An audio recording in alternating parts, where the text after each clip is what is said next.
Hello. എന്തുണ്ട്? ചോറും കറിയില്ലായിപ്പ.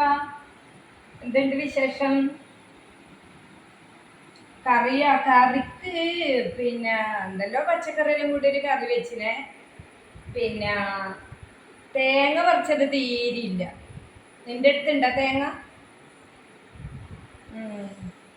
അതന്നെ, ഏത് തേങ്ങ പറിക്കാനൊന്നും ആരും വരുന്നില്ലപ്പാ.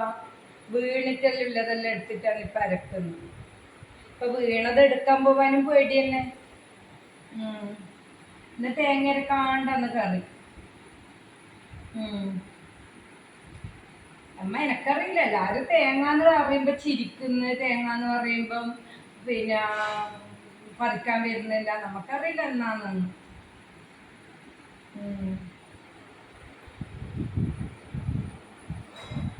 ഞാൻ നീയല്ലേ ഇപ്പം ഇവിടെയല്ലേ, ഗൾഫിലല്ലേ. നാട്ടിലെ വർത്താനൊന്നും നമുക്കറിയില്ലല്ലോ. അപ്പൊ നാട്ടില് വന്നേരന്റെ തേങ്ങ പറിക്കേണ്ടി കറിയിട്ടെല്ലാം പ്രശ്നം വന്നിന്. നമ്മ പുറത്തുണ്ടാവും ഇതെല്ലാം അറിയാം. അപ്പൊ ഞാനിപ്പോ അടുത്തടെ ഒന്നും അറിഞ്ഞിട്ടൊന്നുമില്ല. തേങ്ങയില്ല കറിക്ക്. ഫോൺ വിളിച്ചിട്ട് മുന്നേ വിളിക്കുന്നവരെല്ലാം വിളിക്കുമ്പോ അവര് കട്ട് ചെയ്യുന്നു. മഴയായതുകൊണ്ടാന്ന് തോന്നുന്നു. വഴുക്കലല്ലേ ഇപ്പൊ. മഴ പെയ്ത പിന്നെയായി വിളിച്ചത്. അത് കേൾക്കുമ്പോ തന്നെ ഇങ്ങനെ കട്ട് ചെയ്യുന്നു. അതെന്തിനാന്ന് നമുക്കറിയില്ല. അതെ അതെ അതെ.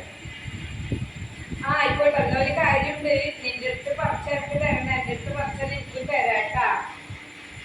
നീ ആ സതീശനെ വിളിക്ക്. ഓന് എന്തോ നടുവില് തകരാറാന്ന് കേട്ടിട്ടുണ്ട്. മാറിയാലോ വരാന്ന് പറഞ്ഞിട്ടുണ്ട്. അന്നേരം നിന്റെ അടുത്ത് പറഞ്ഞാൽ നീ എൻ്റെ അടുത്തേക്ക് വിടണം. എനക്ക് തേങ്ങയും തരണം. ഞാൻ എൻ്റെ അടുത്ത് ആദ്യം വന്നിട്ടുണ്ടെങ്കിൽ ഞാൻ അങ്ങോട്ട് പറഞ്ഞേക്കും. ഞാൻ അവിടെ കുറേ വട്ടമായി വിളിക്കണം. അവന് എന്തോ കാല് തളരാനൊക്കെ പോകുന്നുണ്ടോ, ഏതോ വൈദ്യരെടുത്ത്. എന്നായിക്കോട്ടെ. പണ്ടത്തെ പുളിവെള്ളമെല്ലാം എനിക്കറിയും. എനിക്ക് തേങ്ങ നിറക്കുന്നില്ല. എന്നായിക്കോട്ടെ, നിന്നെ വിളിക്കാം. ശരി, ആയിക്കോട്ടെ.